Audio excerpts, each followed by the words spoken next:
you get your handouts?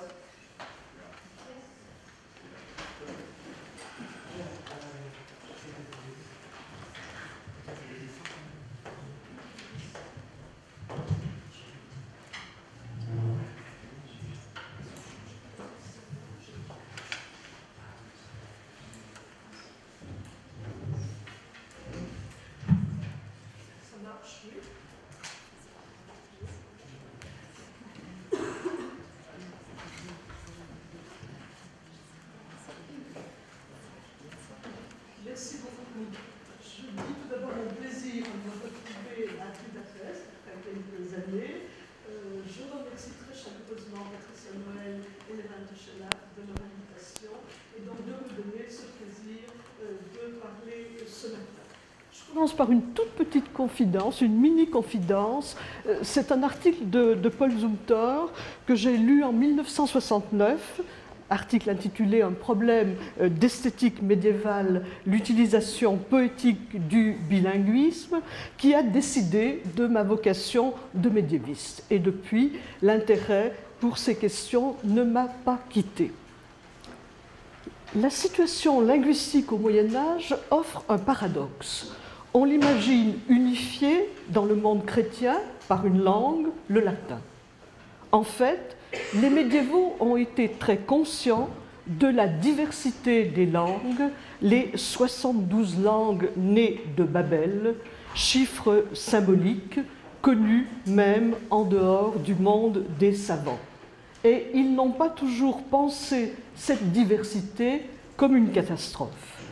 Étienne de Conti, dans son Brevis Tractatus, compte les 3 langues parlées le plus généralement dans son pays, à savoir le Gallicus, le Flamingus et le Britannicus, comme une de ses richesses.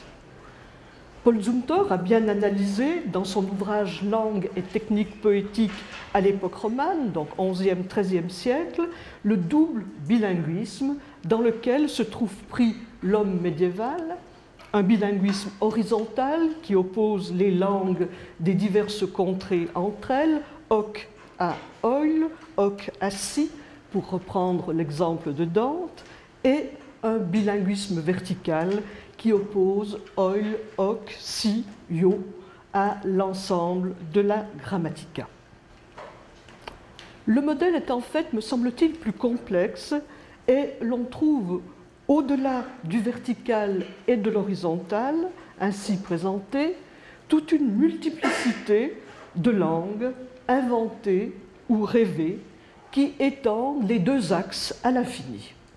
Ces langues sont des latins, c'est le terme employé, mais latin au sens de jargon, langue des enfants, langue du muet qui parle dans les textes littéraires médiévaux, langue des oiseaux et de diverses autres bêtes, langue des diables.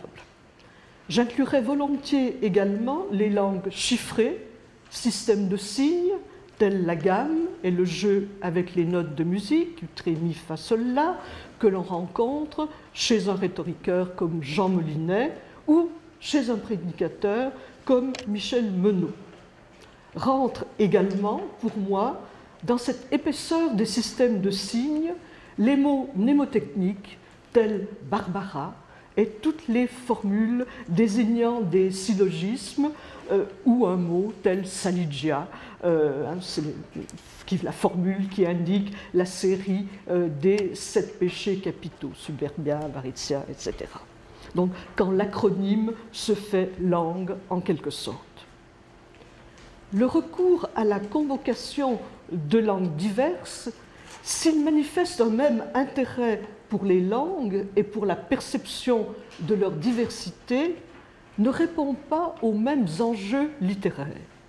Et j'inventorie d'abord ce qui a trait aux langues déformées et ce qui est peut-être le plus éloigné d'un emploi poétique. Alors, un emploi simple relève de la satire, de la moquerie plus ou moins méchante à l'égard de l'étranger. On moque la langue de l'autre que l'on ne comprend pas, quel que soit le point de vue auquel on se place. par exemple dans Le Miracle de Pierre le Changeur, c'est un texte dramatique du XIVe siècle, sur le modèle des textes narratifs des miracles de la Vierge. L'écuyer du Seigneur païen décrit ainsi Pierre en prière, après, en barbetant, c'est ce mot qui m'intéresse, barbeter, barboter, après en barbetant il pleure, et puis de sa main, une autre heure fait ainsi, elle a un geste qui est le signe de la croix, fait ainsi 2 fois plus de vin, ne sait de quel pays il vint. Eustache Deschamps, dans une balade amusante à ce sujet, présente la situation suivante. Il est à Calais, ignorant la langue anglaise, et en compagnie d'Othon de Granson, qui est un seigneur, lui qui parle anglais. Et Deschamps se fait arrêter par 2 Anglais, et c'est la citation dans l'exemplier si vous souhaitez le suivre. L'un me dit dog, l'autre ride, l'or me devint la couleur bleue, godet fait l'un, l'autre comme hydre, l'or dit oil, je vois vos queues.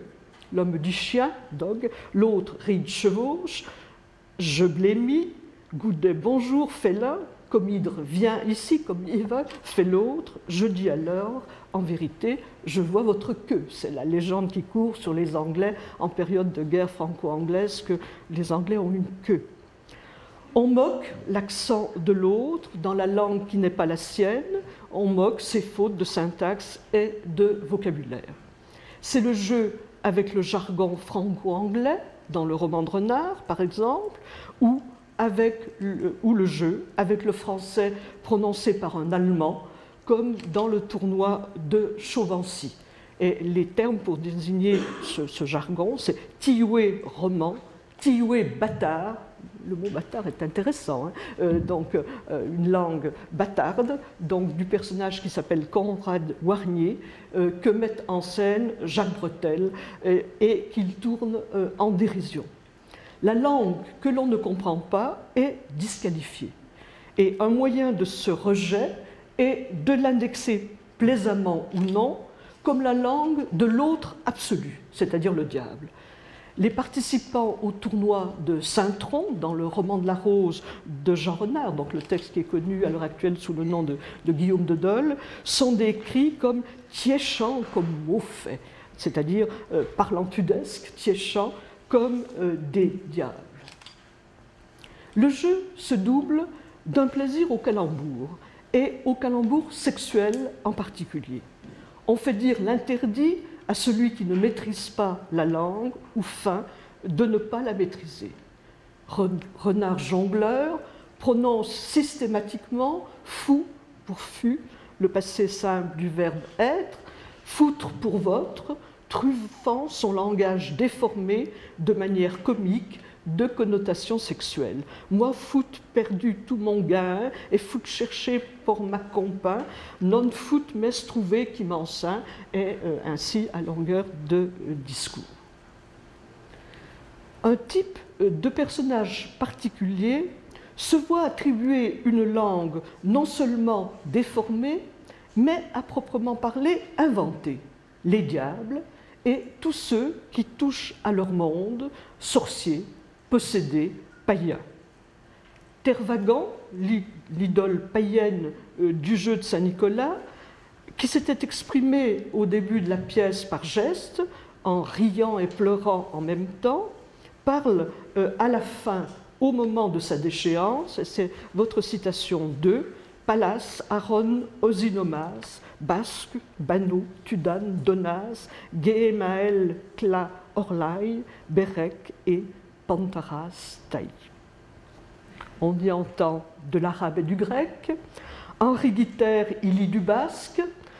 Nous sommes face à un mélange de mots faisant allusion à différentes langues ou peut-être, à ce qu'il me semble, a aussi des formes de dire.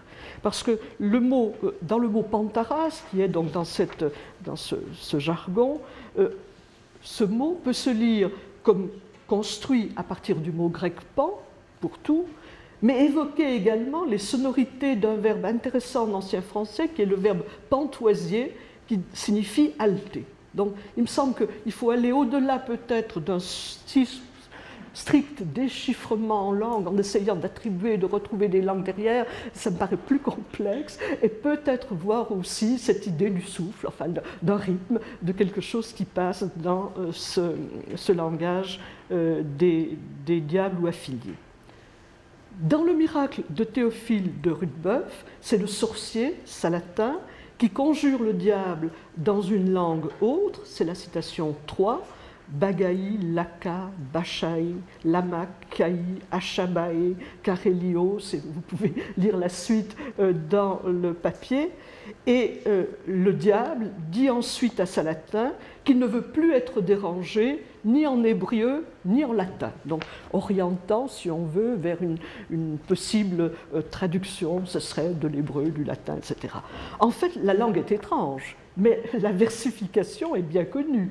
Il s'agit de 2 octosyllabes suivis d'un vers court de 4 syllabes selon des rythmes A8, A8, B4, B8, B8, C4. C'est le tersequé qu'emploie souvent Rudebeuf. Chez Dante, au chant 7 de l'enfer, le démon Plutus qui garde le cercle des avares et des prodigues, c'est écrit, c'est votre citation 4, Papé, Satan, à l'épée, et Nemrod, le géant, au chant 31, Raphaël, Maï, Améké, Zabi, Almi. Je ne commande pas ces exemples parce que quelqu'un va parler de Dante de manière spécifique, donc il y a beaucoup à dire, donc on aura l'occasion de revenir sur ces exemples difficiles. Et je cite malgré tout le joli commentaire qu'en fait Jacqueline Risset dans une note de sa traduction où elle parle de sorte de débit concret de la confusion babélique des langues. Quand Patelin, dans la farce de maître Père Patelin, se met à délirer dans des langages incompréhensibles, le drapier commande « Il ne parle pas chrétien, ne nul langage qui appert ». Et les païens, c'est donc, je ne sais pas si j'ai mis la citation, oui peut-être, les païens du miracle de Robert le Diable parsèment leurs noms de divinités païennes, Hermès, Jupiter, Apollon, et font entendre des sonorités latines sous ce qui veut se faire passer pour de l'arabe, Arabium malaquita, arabe malaki, entend-on. Ces langues sont en fait inventées donc dans la ressemblance à une langue existante, que ce soit de l'arabe, de l'hébreu, du latin, et cette imitation peut constituer un élément de la satire. Dans une farce, la farce de la résurrection de Genin, c'est le diminutif de Jean, hein, le nom de l'imbécile dans les farces, dans la résurrection de Genin à Paume, Genin qui revient de l'enfer, donc qui est ressuscité, parle une langue parsemée de picardisme. C'est-à-dire qu'on comprend qu'en enfer sont les Picards, puisque quand on revient de l'enfer, on se met à parler picard. Donc, moyen de satire assez facile. Et je remarque aussi qu'il est fait souvent usage d'un procédé linguistique comme la répétition insistante d'un monosyllabe signifiant en français, comme les particules mar, donc qui veut dire en ancien français pour son malheur, un adverbe, ou le préfixe « ka », qui est un préfixe à valeur péjorative qu'on rencontre encore à l'heure actuelle dans des mots comme cabosse, cahut, cafouiller. Et Patelin, et c'est là où j'ai mis la citation, c'est la citation 5, s'écrit donc dans son délire Marmara, Karimari, Karimara. Donc ce jeu avec ces monosyllabes signifiants. Dans l'échec des langues étranges, l'idiome du faux muet, dans la chanson 5 de Guillaume IX, la chanson qui s'appelle Fare un vers posmi sommeil, je ferai une strophe, un poème parce que je suis endormi. Donc cette chanson 5 de Guillaume IX offre 2 façons de produire l'étrangeté. À la dame qui s'adresse à lui, le texte dit en son latin, et Guillaume IX précise que cette dame n'est pas de son pays, qu'elle est de l'autre côté du Massif central. Le poète répond, donc, qui se fait passer pour muet, babariole, babariole, babarian, c'est la leçon du manuscrit N et des manuscrits de sa famille, c'est le manuscrit qui édite Jean Roy, alors que le manuscrit C, donc le manuscrit qui est à la Bibliothèque nationale, lui fait dire Tarababar, Marababelio, Riben, Saramahar. Que cette version soit une réflexion due à un scribe et par là privée d'autorité, comme le pense István Franz, ou puisse se comprendre comme une version alternative visant un public différent, le choix de donner une actualisation particulière à la langue du muet est intéressant. Donc vous avez sans doute compris à m'écouter depuis le début que mon raisonnement n'est pas de type philologique. Ça ne m'intéresse pas de savoir là si Babariol est plus de la plume de Guillaume IX ou Tarababar, mais ce qui m'intéresse, c'est qu'on ait besoin de produire une langue, et que d'une langue du muet, et que pour la produire, d'un côté, le texte s'emploie à rendre le borborigme d'une langue entravée, liée, c'est le babariol, et là, avec babariol, on est au plus près de l'étymologie du mot barbare, celui qui ne sait pas articuler, celui qui bégaye, et de l'autre, avec le tarababar, on se trouve face à la construction d'une langue autre, arabisée. Et dans les deux cas, malgré tout, il y a un élément commun, un élément qui revient, c'est la syllabe bab de Babel qui est mise en évidence. Alors, poursuivant dans l'échelle des langues étranges, on rencontre ce que j'appellerais volontiers la langue de l'onomatopée. Ammonius d'Alexandrie, il y a plusieurs Ammonius, mais celui-là qui enseigne dans cette ville de 475 à 526 a écrit un commentaire du traité de l'interprétation d'Aristote, Péri-Herméneias, que Guillaume de Merbecque a traduit en latin au Moyen-Âge. Donc c'est un texte qui est connu en latin au XIIIe siècle.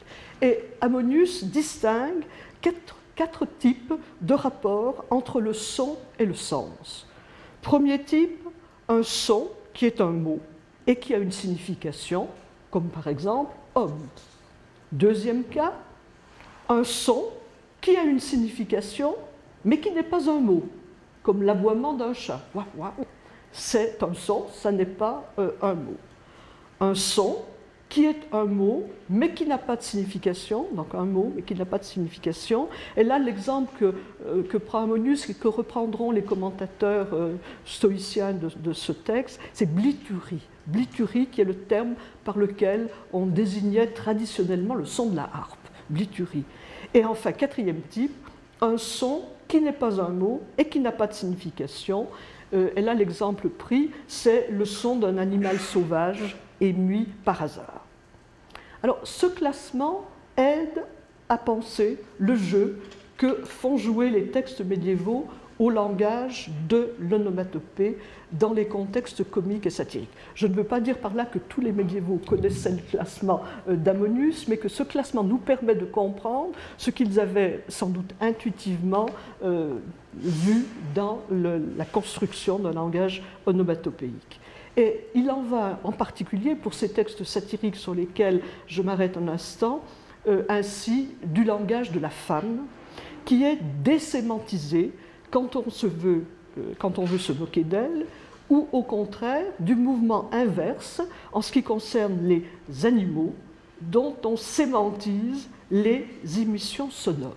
Vous voyez le jeu, désémantiser le langage de la femme, sémantiser le langage des animaux, et vous mettez sur le même plan la femme et les animaux. C'est un joli tour de passe-passe, mais assez efficace. Donc, on saisit l'enjeu idéologique de l'opération. La femme ne participe pas au même titre que l'homme de la rationalité, et peut-être même est-elle l'autre par excellence.